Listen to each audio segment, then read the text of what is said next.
అందరికీ praise the lord. ఈరోజు దేవుడు మనకిచ్చినటువంటి వాక్య భాగము ఆదికాండము 1వ అధ్యాయము 28వ వచనము. దేవుడు వారిని ఆశీర్వదించెను.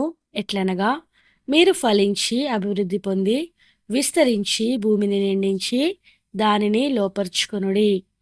ఈ యొక్క మాటలు ఆదాము హవ్వలతో దేవుడు చెప్పినట్లుగా ఈ యొక్క పై వచనంను బట్టి మనము అర్థం చేసుకొనవచ్చు. దేవుడు తన స్వరూపమందు నరుని సృజించెను. దేవుని స్వరూపమందు వాని సృజించెను. స్త్రీనిగాను పురుషునిగాను వారిని సృజించెను. దేవుడు ఆదాము హవ్వలను సృష్టించిన తర్వాత వారిని ఆశీర్వదిస్తూ ఈ యొక్క మాటలు పలికినట్లుగా దేవుని యొక్క వాక్యంలో మనం చూస్తూ ఉన్నాం. మొట్టమొదటిగా ఆయన దేవుడు వారిని ఫలించమని కోరుతూ ఉంటున్నాడు. తర్వాత రెండవదిగా ఆయన వారిని అభివృద్ధి పొందమని కోరుతూ ఉంటున్నాడు.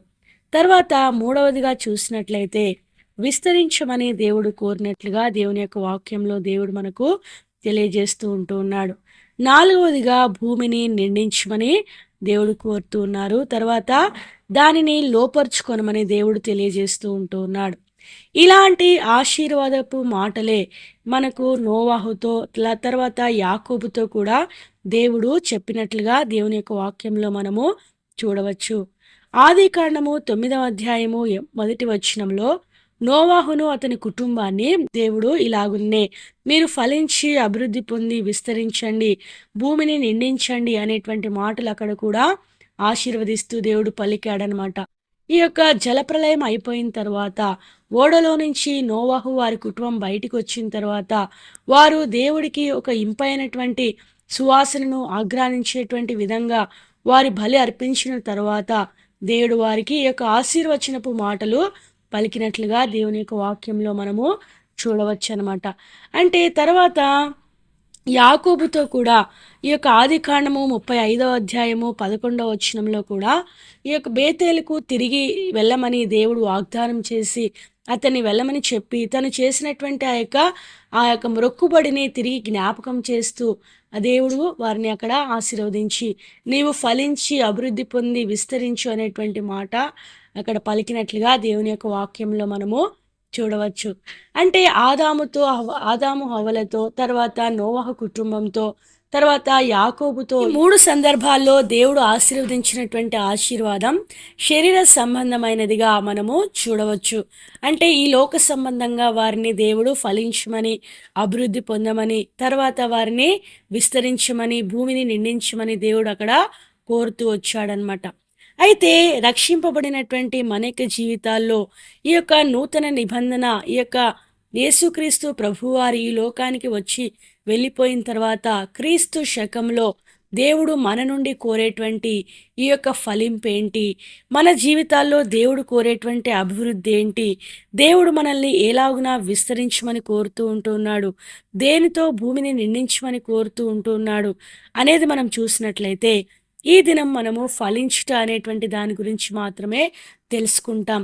మొట్టమొదటిగా మనం చూసినట్లయితే ఈ యొక్క యేసుక్రీస్తు ప్రభువారు ఈ లోకానికి రాకముందే బాప్తిస్మం ఇచ్చి యోహాను ఆ యొక్క లోకంలో ఆయన మారు మనస్సునకు తగినటువంటి ఫలములు ఫలించుడి అనేటువంటి మాట రాసి ఉంచాడనమాట.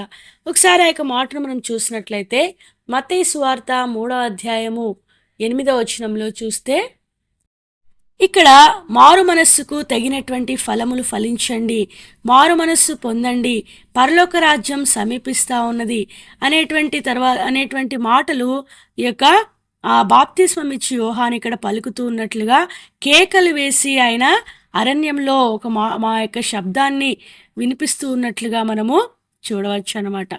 అయితే ఇక్కడ 10వ వచనంలో మనం చూసినట్లయితే మంచి ఫలం ఫలింపాలి, మారు మనస్సుకు తగినటువంటి ఫలం ఏమిటంటే మంచి ఫలం, అది చెడు ఫలం కాదు.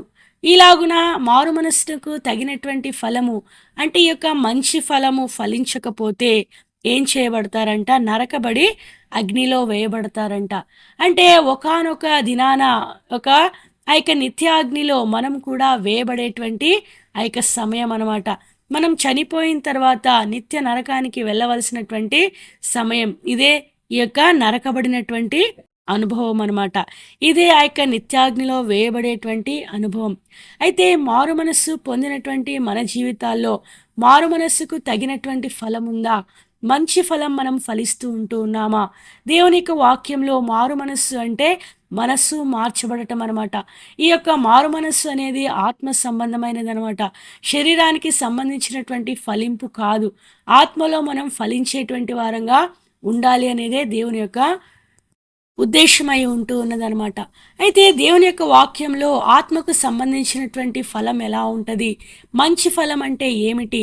ఈ యొక్క బాప్తిస్మమిచ్చు యోహాను ద్వారా దేవుడు మనకు తెలియజేసేటువంటి ఈ యొక్క మారు మనస్సుకు తగినటువంటి ఫలం ఏమిటి అనేది మనము చూసినట్లయితే, ఈ గలతీలకు రాసిన పత్రికలో మనకు ఒక మాట కనబడుతుంది. గలతీలకు రాసిన పత్రిక 5వ అధ్యాయము 22వ వచనంలో మనకిక్కడ ఫలం కనబడుతుంది. ఆత్మకు సంబంధించినటువంటి ఫలము, మారు మనస్సుకు తగినటువంటి ఫలము. అయితే ఆత్మఫలం ఏమనగా ప్రేమ, సంతోషము, సమాధానము, దీర్ఘశాంతము, దయాలుత్వము, మంచితనము, విశ్వాసము, సాత్వికము, ఆశా నిగ్రహము. అంటే దేవుడు మన జీవితంలో కోరుకునేటువంటి ఫలం ఏంటంటే ఈ యొక్క లక్షణాలు మన యొక్క ప్రవర్తనలో, మన యొక్క జీవితంలో, మన యొక్క నడవడికలో కనబడేటువంటి విధంగా మన యొక్క జీవితాలు ఉండాలన్నమాట. మొట్టమొదటి ప్రేమ. ప్రేమ అనేది మన జీవితంలో కలిగి ఉండాలి. మనము ఇతరులను ప్రేమించాలి. తర్వాత ఒకరి ఎడల ఒకరు ప్రేమ కలిగి ఉండాలి.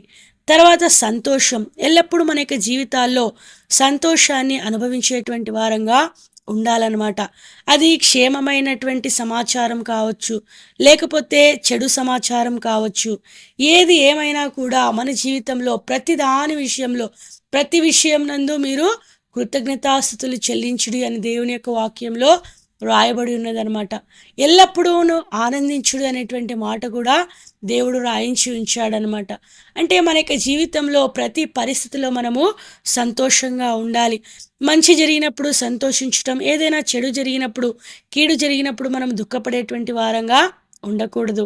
తర్వాత సమాధానాన్ని మన యొక్క హృదయంలో ఎల్లప్పుడూ ఏలే విధంగా మన జీవితాలు ఉండాలి. అంటే అందరితో సమాధానంగా ఉండటానికి ప్రయాసపడాలి. సమాధానంను వెదకి దానిని వెంటాడు అనేటువంటి మాటలు కూడా దేవుని యొక్క వాక్యంలో మనము చూస్తామన్నమాట. మనము ప్రేమ కలిగి ప్రవర్తించాలి, సంతోషంగా ఉండాలి, సమాధానకరంగా మన యొక్క జీవితాలు ఉండాలి. దీర్ఘశాంతము అంటే మన యొక్క జీవితాల్లో చాలా శాంతం అనేది కలిగి ఉండాలన్నమాట. ఎల్లప్పుడూ నెమ్మదిగా మనం ఉండేటువంటి వారంగా ఉండాలి. దయాలుత్వము, దయ కలిగినటువంటి జీవితాన్ని, దేవుడు దయాళుడు గనుక మనము ఆయనను ఎరిగినటువంటి మనము ఆయనను మన హృదయంలో చేర్చుకున్నటువంటి మన జీవితాల్లో దయ అనేది చాలా ప్రాముఖ్యమైనది అనమాట. దయ లేనటువంటి విధానంలో ప్రవర్తించకూడదు. మనము ప్రతి వారి మీద దయ కలిగి ప్రవర్తించేటువంటి వారంగా ఉండాలి. మంచితనము, మన జీవితాల్లో మంచితనం ఉండాలి. అయితే మన జీవితాల్లో మంచితనం అనేది ఈ దినాల్లో మంచితనానికి కాలం లేదు అనేటువంటి మాటలు కూడా మనము చూస్తూ ఉంటాం. అంటే మంచితనం అనేది చాలా ప్రాముఖ్యమైనది. విశ్వాసము, దేవుని యందు మనం విశ్వాసం కలిగి ఉండాలి. సాత్వికము, మనకి జీవితాల్లో సాత్వికమైనటువంటి మనస్సును కలిగి ఉండాలి. ఆశా నిగ్రహము, మనకి జీవితంలో ఓర్పు, సహనము, నిగ్రహించుకునేటువంటి శక్తిని మనము కలిగి ఉండాలన్నమాట. ఈ యొక్క 9 లక్షణాలు మన యొక్క జీవితంలో కలిగి ఉన్నప్పుడు మనకు మారు మనస్సుకు తగినటువంటి ఫలము మనము ఫలించే వారంగా ఉంటామన్నమాట. అదే మంచి ఫలం అని చెప్పబడుతున్నది. ఆ మంచి ఫలం మనం ఫలింపకపోతే మనం ఏం చేయబడతామంట? ఆ యొక్క నరకంలో, అగ్నిలో మనము పడేటువంటి వారంగా ఉంటామంట. ఇంకొక మాట కూడా మనం చూస్తాం. మత్తయి సువార్తలో 7వ అధ్యాయంలో, మత్తయి సువార్త 3వ అధ్యాయంలో బాప్తిస్మమిచ్చు యోహాను మంచి ఫలములను గురించి మాట్లాడినట్లుగానే ఇక్కడ యేసుక్రీస్తు ప్రభువారు కూడా 7వ అధ్యాయము 17వ వచనం నుంచి 19వ వచనంలో మంచి ఫలముల గురించి దేవుడు మాట్లాడుతూ ఉంటున్నాడు. మన యొక్క జీవితంలో మనము చెట్టుతో పోల్చబడుతూ ఉంటూ ఉన్నాం. మనము మంచి చెట్టు అయితే మంచి ఫలములను ఫలించేటువంటి వారముగా ఉంటాం. ఒకవేళ మన జీవితంలో పనికిమాలిన చెట్టుగా మనం ఉన్నట్లయితే మన యొక్క ఫలములు కూడా కాని ఫలములుగా ఉంటాయి అని దేవుడు తెలియజేస్తూ ఉంటున్నాడు. అంటే మనము మంచి చెట్టుగా ఉండాలి, మంచి ఫలములు ఫలించాలి. తర్వాత ఫలింపకపోతే అగ్నిలో నరకబడి అగ్నిలో వేయబడతారు అనేటువంటి మాటలు కూడా ఇలాగునానే యేసుక్రీస్తు ప్రభువారు బాప్తిస్మమిచ్చి యోహాను ఎలాగైతే చెప్పాడో అలాగునే యేసుక్రీస్తు ప్రభువారు కూడా ఇక్కడ మరొకసారి ఆ విషయాన్ని తెలియజేస్తూ ఉన్నాడు. చూడండి 19వ వచనంలో, మంచి ఫలములు ఫలింపని ప్రతి చెట్టు నరకబడి అగ్నిలో వేయబడును. మంచి ఫలములు ఫలించకపోతే ఏమవుతుందంట? అగ్నిలో వేయబడతాము అనేటువంటి మాట దేవుని యొక్క వాక్యంలో దేవుడు మనకు తెలియజేస్తూ ఉన్నాడు. తర్వాత మనం చూసినట్లయితే మత్తయి సువార్తలో 13వ అధ్యాయంలో 8వ వచనం మనం చూసినట్లయితే, కొన్ని మంచి నేలను పడి ఒకటి 100 ఒకటి 60 ఒకటి 30 ఫలించెను. ఇక్కడ దేవుడు ఒక ఉపమానం చెప్తూ ఉన్నాడు. ఆ యొక్క ఉపమానంలో విత్తువాన్ని గూర్చినటువంటి ఉపమానం అన్నమాట. అయితే ఈ యొక్క ఉపమానం అంతా మనం చూడం, కానీ ఇక్కడ సందర్భాన్ని బట్టి మంచి నేలన పడినటువంటి విత్తనంను గురించి దేవుడు మాట్లాడుతూ దీని భావాన్ని కూడా 23వ వచనంలో ఇక్కడ చెప్పబడినట్లుగా చూడవచ్చు అనమాట. మత్తయి సువార్త 13వ అధ్యాయము 23వ వచనం మనం చూసినట్లయితే, మంచి నేలను విత్తబడినటువంటి వాడు, అంటే విత్తనము మనిషికి పోల్చబడుతూ ఉన్నదనమాట. మనము మంచి నేలలో విత్తబడినటువంటి వారమైతే వాక్యము విని గ్రహించే వారమైతామన్నమాట. అట్టివారు సఫలులై ఒకడు 100 ఒకడు 60 ఒకడు 30 ఫలించును. అంటే మన యొక్క జీవితంలో ఫలించేటువంటి అనుభవాలు ఒక్కొక్కరు ఒక్కో విధంగా ఇక్కడ చెప్పబడుతూ ఉన్నదనమాట. దేవుని వాక్యాన్ని గ్రహించుకునేటువంటి విధానం కూడా రకరకాలు ఉంటుందన్నమాట. కొంతమంది కొంచెం అర్థం చేసుకోగలుగుతారు, కొంతమంది సగం అర్థం చేసుకోగలుగుతారు, కొంతమంది 90% అర్థము చేసుకోగలుగుతారు. అందుకే ఇక్కడ పరిమాణాలు ఇవ్వబడుతూ ఉన్నాయన్నమాట. ఒకడేమో 100 ఫలిస్తాడు, ఒకడేమో 60 ఫలిస్తాడు, ఒకడేమో 30 ఫలిస్తాడు. అంటే వాక్యాన్ని గ్రహించుకునేటువంటి విధానంలో ఈ యొక్క ఫలింపు అనేది ఉంటుందన్నమాట. నీవు ఎంతైతే వాక్యాన్ని గ్రహించుకోగలుగుతూ ఉంటావో, వాక్యాన్ని నమ్మి, వాక్యాన్ని ప్రేమించి, వాక్యాన్ని చదివి, వాక్యాన్ని అర్థం చేసుకోగలుగుతూ ఉంటావో, దేవుని సన్నిధిలో దాని విషయమై నీవు ఆ యొక్క ఆరాటం కలిగి దాన్ని తెలుసుకోవాలన్నటువంటి ఆలోచన కలిగి ఉన్నప్పుడు దేవుడు అనేక విషయాలు తెలియజేసి నిన్ను 100 ఫలించే విధంగా దేవుడు చేస్తాడనమాట. అలాంటి ఫలింపు దేవుడు మన జీవితంలో కోరుతూ ఉన్నాడు. ఈ యొక్క ఫలింపు అనేది ఎలాగా సంభవిస్తుంది, ఎలాగుంటే మనం ఫలించగలుగుతాం అనేది మనం చూసినట్లయితే దేవుని యొక్క వాక్యంలో యేసుక్రీస్తు ప్రభువారి ఒక మాట రాయించి ఉంచాడనమాట. యోహాను సువార్త 15వ అధ్యాయము 5వ వచనం, ద్రాక్షావల్లిని నేను, తీగలు మీరు. ఎవడు నాయందు నిలిచియుండునో, నేను ఎవని యందు నిలిచియుండునో వాడు బహుగా ఫలించును. ఇక్కడ ఫలించాలంటే మన యొక్క జీవితంలో దేవుడు మనకు తెలియజేసేది ఏంటంటే, దేవుని యందు మనము నిలిచి ఉండాలి. తర్వాత ఎవడు నా యందు నిలిచి ఉండునో, నేను ఎవని యందు నిలిచి ఉండునో. దేవుడు మన యందు నిలిచి ఉండాలి, మనము దేవుని యందు నిలిచి ఉండాలి. ఇలాగున ఒకరినొకరము మనము ఎంతో సన్నిహితమైనటువంటి సంబంధం కలిగినటువంటి వారంగా ఉన్నప్పుడు మాత్రమే మన యొక్క జీవితంలో బహుగా ఫలించేటువంటి అనుభవంలో ఉంటామన్నమాట. యోహాను సువార్త 15వ అధ్యాయము 16వ వచనంలో మనం చూసినట్లయితే, దేవుడు మనల్ని ఫలించటానికే ఏర్పరచుకున్నాను అనేటువంటి మాట కూడా ఇక్కడ చెప్పబడుతూ ఉన్నదనమాట. మీరు ఫలించుటకును మీ ఫలము నిలిచియుండుటకును నేను మిమ్మును ఏర్పరచుకొని నియమించితిని.